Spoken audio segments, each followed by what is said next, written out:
Air India express കണ്ണൂരിൽ നിന്നുള്ള 5 സർവീസുകൾ റദ്ദാക്കി. Sharjah, Dubai, Dammam, Riyadh, Abu Dhabi സർവീസുകളാണ് റദ്ദാക്കിയത്. വിശദാംശങ്ങളുമായി കണ്ണൂരിൽ നിന്ന് സജോ ദേവസ്യ ചേരുകയാണ്. സജോ, സമരം ഒത്തുതീർപ്പാക്കി, പക്ഷേ സേവനങ്ങൾ പൂർണ്ണമായും പുനരാരംഭിക്കാൻ സാധിക്കുന്നില്ല.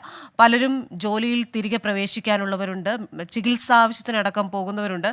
എന്താണ് യാത്രക്കാരുടെ പ്രതികരണം? ഇവരെ നേരത്തെ ഇത് അറിയിച്ചിരുന്നു?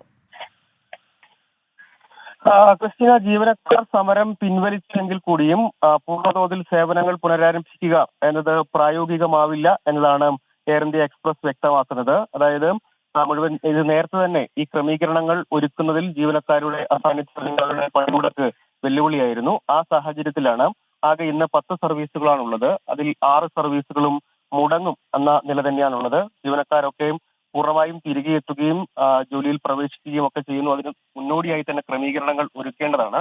ആ സാഹചര്യം നേരത്തെ തന്നെ യാത്രക്കാർക്ക് ഈ സർവീസുകൾ റദ്ദാകും എന്ന അറിയിപ്പ് നൽകുകയും ചെയ്തിട്ടുണ്ട്. അതുകൊണ്ട് തന്നെ ഈ സർവീസുകൾ പൂർണ്ണതോതിൽ പുനരാരംഭിക്കണമെങ്കിൽ ഒരു ദിവസം കൂടിയെങ്കിലും എടുക്കും എന്നതാണ് ഇവിടെയുള്ള വിമാനത്താവളത്തിലുള്ള വിമാന കമ്പനിയുടെ പ്രതിനിധികളിൽ നിന്ന് നമുക്ക് മനസ്സിലാക്കാൻ സാധിക്കുന്നത്.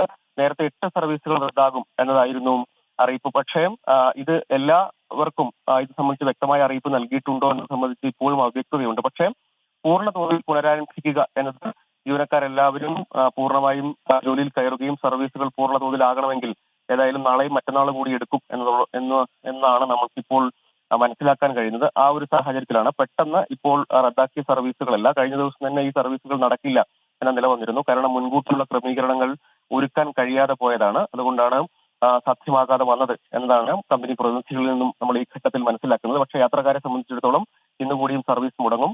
നാളെയോടുകൂടി ക്രമീകരണത്തിലേക്ക് എത്താൻ കഴിയുമെന്ന ആത്മവിശ്വാസമാണ് കമ്പനി പ്രതിനിധികൾ ഇപ്പോൾ പ്രകടിപ്പിക്കുന്നത്. ശരി, കണ്ണൂരിൽ നിന്ന് വിശദാംശങ്ങൾ നൽകുകയായിരുന്നു സജോ ദേവസ്യ.